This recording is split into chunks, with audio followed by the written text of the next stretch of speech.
legal rights, or knowing about your legal rights?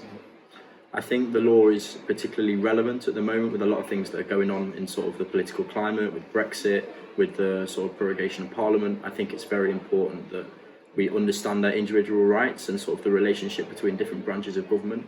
And I think particularly as sort of government is becoming, through Brexit, more sort of relevant and people are more interested in government, it's more important to understand the sort of legal dimension to that.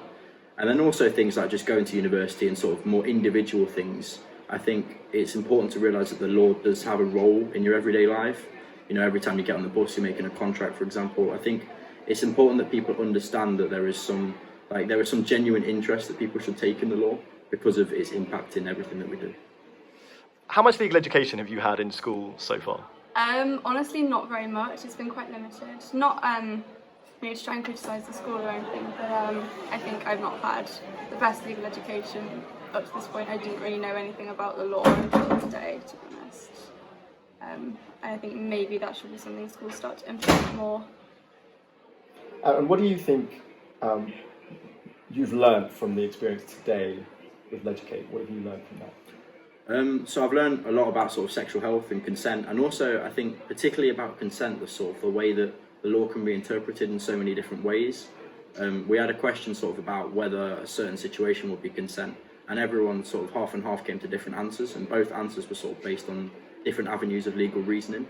And so I think it was quite interesting to see how you can essentially approach a problem with different angles, and you can use the law to sort of be your output for that. And so it's just really useful to be able to explore different things.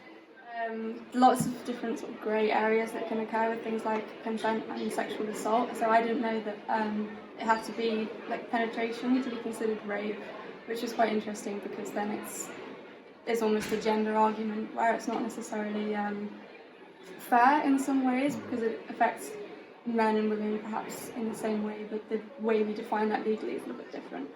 And I think with things like alcohol and how that might impact it, there's definitely a lot of grey areas and room for debate, and people still don't really know how to legislate that, and it's quite hard to define how drunk someone must be to be able to consent, and can you even consent when you're intoxicated? And if one person is, one person isn't, then how do you define that? And then, like, if someone is maybe asleep or drugged, then they can't consent, but how can you prove that if it was to be taken to court?